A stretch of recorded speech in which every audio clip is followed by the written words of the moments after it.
It's toxic, it's risky, it's more expensive. Apparently koalas are a bit more expendable now.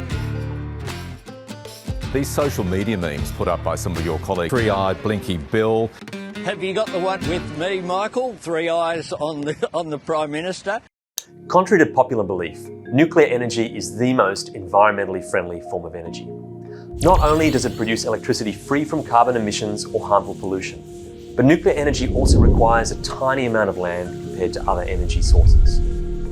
This makes nuclear energy the best form of electricity generation for preserving endangered species in their habitats, while protecting the health and livelihoods of local communities.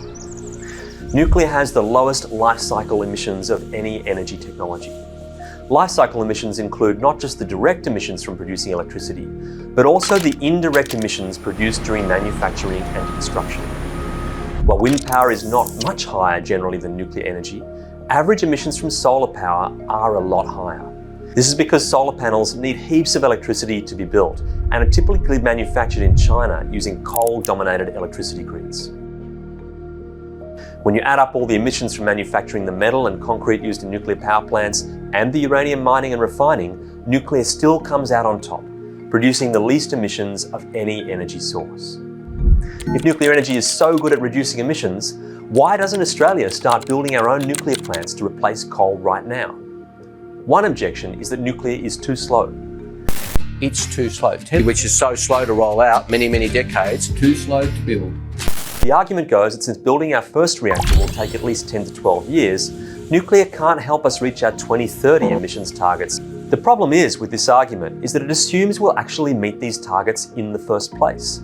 This is far from true when you look at how slow the renewables rollout has been in recent years. While wind and solar are easy to add to the grid at first, costs tend to skyrocket the closer we get to a renewables-dominated system. This is because it costs more and more to move the energy around the clock, calendar, and country, from the times and places where we have lots of energy to those where we don't have enough. Impacts on regional communities will also continue to grow as more transmission, solar, and wind farms are built. These problems mean achieving net zero with only wind, solar, and storage is likely to be difficult and expensive.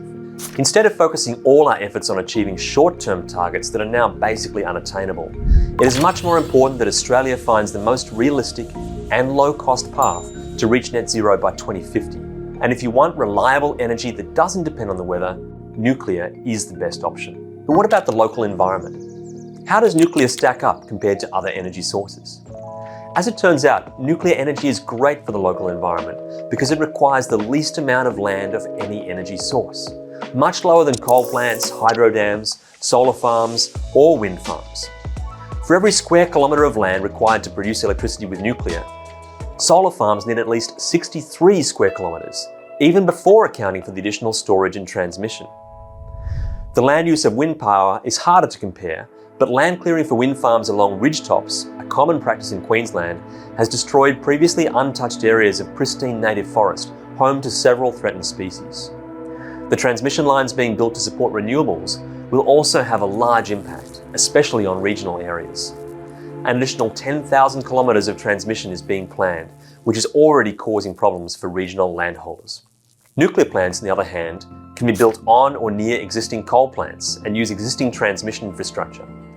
A transmission upgrade may be required if the capacity of the nuclear plant exceeds the capacity of the old coal plant, but the upgrades can be made along existing routes, greatly reducing the amount of new land taken over by transmission lines. But what about water? Don't nuclear plants use too much water for a dry country like Australia? As it turns out, nuclear plants use just slightly more water than coal plants, so the impact on local water supply will be minimal. Nuclear plants can use two types of cooling systems. Once-through cooling pumps a lot of water through the system but consumes very little. This is ideal for plants near oceans or very large lakes, which can handle larger amounts of warm water. Closed-loop cooling recirculates water through a cooling tower so that much less needs to be pumped in from the outside, but it consumes more water overall. This is ideal for plants near smaller water sources, which would heat up too much if warm water released from the plant. Closed-loop cooling would suit most nuclear plants built at existing coal sites in Australia. On average, you can expect a closed-loop nuclear plant replacing a coal plant of the same size to use about 22% more water. But wouldn't the water be so radioactive it would cause mutations in the local wildlife? Actually, no. Strict regulations mean that the trace amounts of radioactive elements such as tritium that remain in the discharged water are tiny compared to the amount of radioactive elements naturally occurring in the ocean. This means wastewater from nuclear plants poses no threat to the environment.